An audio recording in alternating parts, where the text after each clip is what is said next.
Just outside Nagoya is a quiet town most people have never heard of. But for over 400 years, it's been home to one of Japan's most beautiful crafts. And somehow, people like Aya are still keeping it alive today. The moment I arrived here, it felt completely different to central Nagoya. It's quiet, almost frozen in time. And hidden inside these old streets is a craft that once made this town famous across Japan. The deeper I explored, the more I realised this wasn't just fabric dyeing.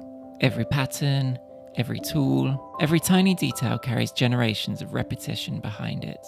The closer I looked at these patterns, the more I realised I had absolutely no idea how they were made. That's when I met Aya. Instead of treating Shibori like something stuck in the past, she's finding ways to reinvent it through modern clothing and design. And honestly, her work is incredible. It suddenly stopped feeling like history, it felt alive. 私は学生の時に絞り染めの技術に感動して10年間弟子入りをしました。それから2020年にここの有松に移り住みまして、自宅兼アトリエのあや彩りをオープンさせました。今では絞りの、職人歴は20年目になりました。絞り染めは縫う、挟む、くくるという3つの動作からできていまして、技法の多いのが特徴です。有松では全部で100種類以上の技法がありまして、絞り染めで難しいところは、技法が多いというところです。まだまだ習得できない技法があったり、唯一の習得に励んでいるんですけれども、自分でやっていくうちに新しい発見などがあり、お客様と一緒にワクワクドキドキしながら毎日制作しています。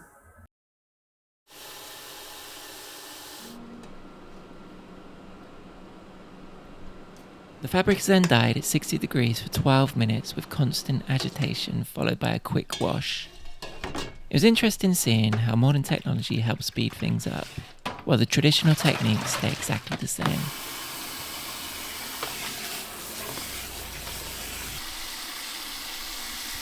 Of everything I saw that day, the washing machine was probably the most familiar. Watching this close up made me realise how unbelievably patient you have to be. Every tiny knot changes the final design. Meanwhile, I'll be untangling myself after a few minutes. There's something calming about watching someone work at this level for so many years. Every movement feels automatic. It took a while, but I eventually found the one part of the process I could actually help with.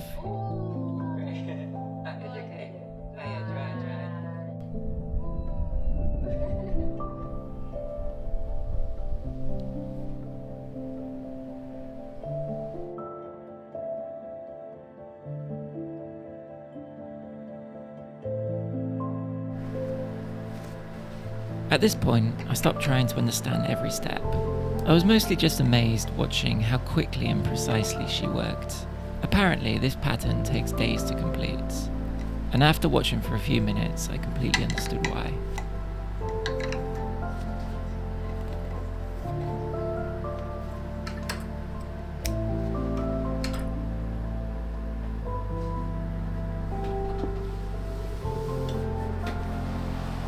私が得意とする技法は今日ストールで染めました手筋絞りという技法です。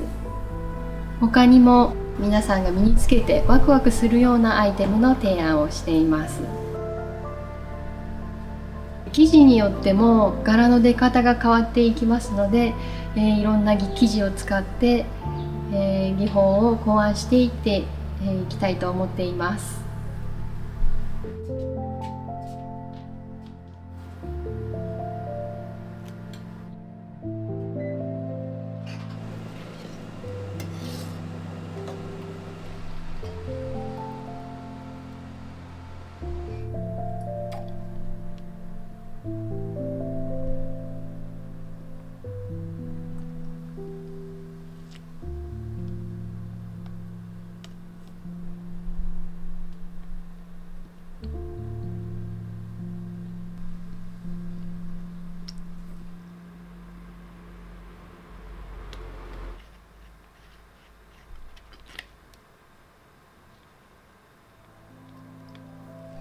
This is probably the moment that changed how I saw Shibori completely.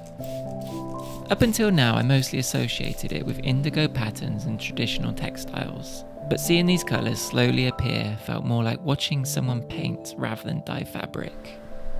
And when she finally unfolded it, honestly, it was hard to believe this started as a plain piece of cloth.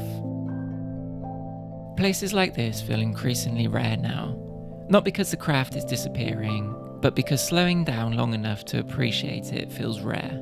I came to Arimatsu expecting to learn about a traditional Japanese craft, but actually, I think I left appreciating the people keeping it alive even more.